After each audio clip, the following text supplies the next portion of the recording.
Hello दोस्तों, नमस्कार। स्वागत है आप सभी का एजुकेशन मंत्रा में। दोस्तों, इस वीडियो में हम बात करने वाले हैं विभिन्न प्रतियोगी परीक्षाओं से रिलेटेड विभिन्न महत्वपूर्ण इन्फॉर्मेशन को, जो प्रतियोगी परीक्षाओं की तैयारी करने वाले छात्रों के लिए काफ़ी महत्वपूर्ण है। तो चलिए दोस्तों, वीडियो को शुरू करते हैं। दोस्तों, वीडियो शुरू करें इसके पहले सपा सुप्रीमो अखिलेश यादव जी के पिताजी का यानी कि धरती पुत्र मुलायम सिंह यादव जी का कल की डेट में देहांत हो गया है और आज सैफई में ससम्मान उनको अंतिम विदाई दी जाएगी। तो इसी क्रम में हम पूरे एजुकेशन मंत्रा फैमिली की तरफ से नेताजी को श्रद्धा सुमन अर्पित करते हैं और ईश्वर इनकी आत्मा को अपने श्री चरणों में स्थान दें, ऐसी कामना करते हैं। 3 बार ये मुख्यमंत्री रहे हैं, रक्षा मंत्री भी रहे हैं और नेताजी का जो देहांत है कल की डेट में गुरुग्राम के अस्पताल में हुआ है। आखिरी सांस ली है इन्होंने।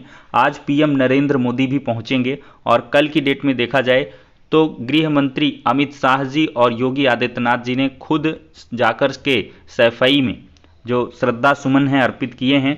यही एक हमारे लोकतंत्र की मिसाल है। राजनीति में भले ही कह लें कि वैचारिक मतभेद रहे, लेकिन जो आंतरिक प्रेम है वो अवश्य रहता है। एक दूसरे के प्रति जो संवेदनाएं हैं वो हमेशा से रहती हैं। और देखा जाए तो मुलायम सिंह यादव जी को इस वजह से भी याद किया जाता है कि रक्षा मंत्री थे और शहीदों की जो पार्थिव शरीर है डीएम और यहाँ पर लिखा है एसएसपी द्वारा ससम्मान उनके घर पहुँचाने का जो नियम है इनके द्वारा ही बनाया गया था। और साथ ही साथ देखा जाए तो बेरोजगारों को बेरोजगारी भत्ता का जो देने का काम है पहली बार नेताजी की सरकार के द्वारा ही किया गया था। और साथ ही साथ देखा जाए तो प्राइमरी टीचर थे नेताजी और प्राइमरी टीचर से लेकर के सीएम तक का इन्होंने सफ़र तय किया था। तो ये प्रेरणास्पद है विभिन्न छात्रों के लिए जो प्राथमिक विद्यालयों में शिक्षक भर्ती का सपना देख रहे हैं। और साथ ही साथ देखा जाए तो 4200 ग्रेड पे की जो जॉब है वो नेताजी की ही देन है। इनके ही टाइम में ये महत्वपूर्ण बदलाव हुआ था, अन्यथा ये जॉब आपकी 2800 ग्रेड पे की होया करती थी। अगर 2800 की होती तो आज शायद इतनी इसके लिए जद्दोजहद भी कोई छात्र ना कर रहा होता। तो ये बहुत सारे योगदान हैं। योगदानों की जो लिस्ट है काफ़ी लंबी है, लेकिन हम नेताजी को श्रद्धा सुमन अर्पित करते हुए वीडियो में आगे बढ़ेंगे।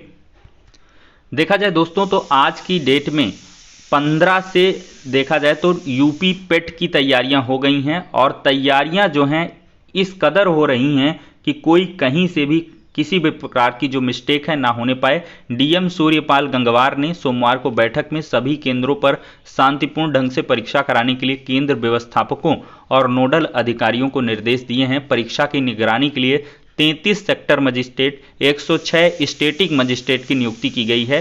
प्रथम पाली की जो परीक्षा है 10 बजे से होगी और 12 बजे तक चलेगी। द्वितीय पाली 3 से 5:30 बजे के बीच होगी। 14 अक्टूबर की शाम तक केंद्रों पर लाइट, पंखे, पेयजल, शौचालयों की व्यवस्था के साथ परीक्षा कक्ष और फर्नीचर की सुविधा सुनिश्चित कर केंद्रों को लॉक किए जाने की भी बात कही गई है। और एक बड़ा चेंज है, पेपर का नंबर गलत तो मूल्यांकन नहीं होगा। डीएम ने बताया है कि ओएमआर सीट पर प्रश्न पत्र का सही क्रमांक डालना अनिवार्य है। सभी लोग ध्यान दे लें, जो भी पीटी की परीक्षा देने जा रहे हैं, ओएमआर सीट पर क्रमांक सही दर्ज नहीं करेंगे तो सीट का मूल्यांकन नहीं होगा। एक बड़ा और मेजर चेंज जो है इस बार यूपी SSSC के द्वारा किया गया है। 12 अक्टूबर को परीक्षा के लिए कर्मचारियों और अधिकारियों का प्रशिक्षण कलेक्ट्रेट सभागार में किया जाएगा और प्रत्येक केंद्र पर परीक्षार्थी के मोबाइल जमा करने के लिए लिफाफे भी रखे जाएंगे। एक और बड़ी तैयारी है, पीईटी यहाँ होना चाहिए। पीटी अभ्यर्थियों के लिए 600 से ज़्यादा बसें चलेंगी। प्रयागराज से बड़ी जुड़ी एक इन्फॉर्मेशन है। 4.5 लाख पीटी अभ्यर्थियों के लिए किया जा रहा है इंतज़ाम। तो उत्तर प्रदेश शिक्षक पात्रता परीक्षा यहाँ पे लिखा है पीटी होना चाहिए। प्रारंभिक पात्रता परीक्षा को लेकर यूपी रोडवेज ने अभी से तैयारियां अपनी शुरू कर दी हैं। 14 से 16 अक्टूबर तक आयोजित इस परीक्षा के लिए यूपी रोडवेज ने 4,62,000 अभ्यर्थियों के लिए 600 से ज़्यादा बसों के संचालन की तैयारी की है। तो बसों के संचालन की तैयारी भले ही हो रही है, लेकिन छात्रों को इंतज़ार था कि निःशुल्क यात्रा का उनको आनंद मिलेगा, सुविधा मिलेगा, लेकिन ऐसा नहीं हुआ है। सूबे के मुखिया ने कोई ऐसी अनाउंसमेंट नहीं की है जो छात्रों के आर्थिक बोझ को कम कर सके। हालांकि ऐसी व्यवस्था होनी चाहिए, क्योंकि दूर दराज परीक्षा केंद्र बनाए गए हैं और ऐसे में परीक्षा केंद्रों की शुचिता बनी रहे, ये शासन स्तर की खुद की नैतिक जिम्मेदारी थी और अपनी जिम्मेदारी के निर्वहन के लिए दूर दराज सेंटर्स को भेजा गया था। तो ये भी काम बनता था कि सभी छात्रों को निःशुल्क बस यात्रा का जो लाभ है वो दिया जाना चाहिए था, लेकिन एट लास्ट नहीं हो पाया है। बहुत सारे छात्रों ने लगातार मांग भी करी, बहुत आवाज़ उठाई, विपक्ष ने भी इस मुद्दे को उठाया था, लेकिन ऐसा कुछ हो नहीं पाया है। और फाइनली जो एग्ज़ाम है अपने तय समय पर ही हो रहा है, परीक्षा केंद्रों में भी कोई बदलाव नहीं होगा और जो फ्री बस की सुविधा की बात कही जा रही थी वो भी नहीं होने वाली है। विभिन्न समाचार पत्रों के जो दावे खोखले और फर्जी नजर आए हैं। दोस्तों देखा जाए तो 15% तक बढ़ सकता है बसों का किराया व माल भाड़ा। प्रदेश में रोडवेज बसों का किराया व माल भाड़ा महंगा हो सकता है। परिवहन निगम ने किराया संशोधित करने का प्रस्ताव तैयार किया है। राज्य परिवहन प्राधिकरण यानी कि एसटीए की मंगलवार को होने वाली बैठक में प्रस्ताव को मंजूरी मिल सकती है। परिवहन मुख्यालय में होने वाली एसटीए की बैठक में 15% तक यात्री और माल भाड़ा बढ़ाने पर निर्णय हो सकता है। इसके पूर्व 2012 में यात्री और माल भाड़े में संशोधन हुआ था। दोस्तों देखा जाए तो एनसीईआरटी में आवेदन करने का मौका है। 292 पदों पर यह भर्ती निकली है। प्रोफेसर, एसोसिएट प्रोफेसर की विभिन्न पदों पर भर्ती है। 57,700 रुपये, 1,31,000, 1,44,000 रुपये पद अनुसार जो है वेतन प्रतिमाह मिलेगा। उम्मीदवारों के पास मान्यता प्राप्त विश्वविद्यालय से संबंधित विषय में पोस्ट ग्रेजुएशन होना चाहिए, पीएचडी डिग्री होनी चाहिए और अन्य निर्धारित पात्रताएं और कार्य करने का अनुभव होना चाहिए, तभी आप अप्लाई कर पाओगे।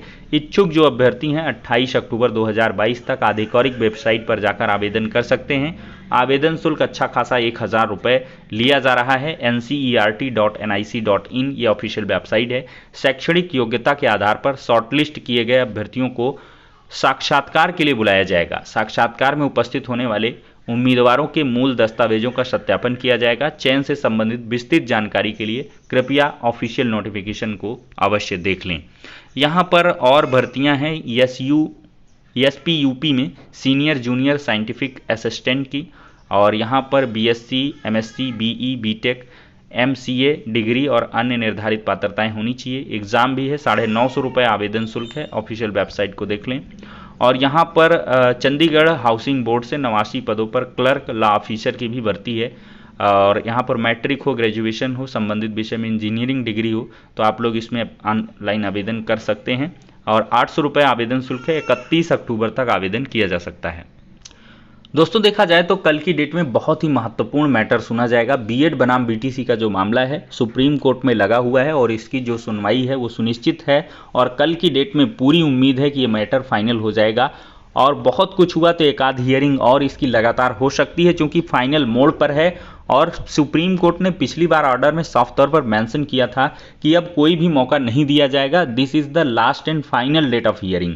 तो कुल मिलाकर 12 अक्टूबर बहुत ही बड़ा एक समय होगा बीएड और बीटीसी छात्रों के लिए। देखते हैं इसमें क्या कुछ सुप्रीम कोर्ट के द्वारा निर्णय दिया जाता है। कल की डेट काफ़ी महत्वपूर्ण है और इस केस पर करोड़ों छात्रों की नज़रें गड़ी हुई हैं।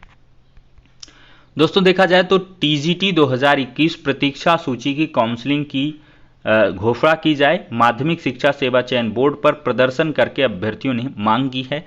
टीजीटी 2016 की तरह इसकी भी काउंसलिंग कराने के निर्देश जल्द जारी किए जाएं। इसके लिए छात्रों ने कल की डेट में धरना प्रदर्शन किया है। और दोस्तों कल की ही डेट में 12 तारीख को एलटी ग्रेड शिक्षक भर्ती के नए विज्ञापन के लिए प्रतियोगी छात्र मोर्चा मुलाकात करेगा और देखते हैं क्या कुछ यहाँ पर चीज़ें निकल के आती हैं। दोस्तों तबादलों के बारे में एक आदेश कल की डेट में जारी हुआ है, काफ़ी प्रचलित है। मंत्री कर सकेंगे समूह ग और घ के तबादले, आदेश जारी हो चुका है। समूह ग और घ के कार्मिकों के तबादले विभाग में सक्षम स्तर की मंजूरी से किए जा सकेंगे। मुख्य सचिव दुर्गा शंकर मिश्रा ने सोमवार को इसका शासनादेश जारी कर दिया है। सरकार ने अगस्त में समूह ग और घ के कार्मिक के तबादले मुख्यमंत्री की मंजूरी से ही करने के आदेश दिए थे। कार्मिक विभाग के अपर मुख्य सचिव देवेश चतुर्वेदी ने बताया कि समूह ग और घ के तबादले अब स्थानांतरण नीति 2022 में दी गई व्यवस्था के अनुसार किए जा सकेंगे। ऐसे में समूह ग और घ के जो सक्षम स्तर यानी कि चाहे विभागाध्यक्ष हों या मंत्री हों, उनकी अनुमति से लेकर किए जा सकते हैं। समूह क और ख के लिए अधिकारियों की नई नियुक्तियां और पदोन्नति के मामले में कार्मिकों की रिक्त पदों पर तैनाती विभागीय स्तर पर सक्षम अधिकारी की अनुमति लेकर हो सकेगी। वहीं नई नियुक्ति या पदोन्नति के बाद किसी कार्मिक को स्थानांतरण कर तैनात करने के लिए मुख्यमंत्री की मंजूरी लेनी पड़ेगी। और ये इस वजह से भी महत्वपूर्ण है कि बेसिक शिक्षा विभाग में जो तबादले हैं वो पेंडिंग हैं और अब ऑनलाइन तबादले शुरू हो जाएंगे और इसके लिए मुख्यमंत्री साहब की मंजूरी की आवश्यकता नहीं है। और फाइनली इस तबादले के बाद एक उम्मीद है कि नई प्राथमिक शिक्षक भर्ती निकल के आएगी, क्योंकि जो शिक्षक भर्ती के पद हैं वो खाली पहले से ही हैं और अब जब सरकार पूरा तबादला कर लेगी और उससे क्लियर हो जाएगा कि हमारे पास आवश्यकता बिल्कुल है और फिर भर्तियां इनको देनी होंगी।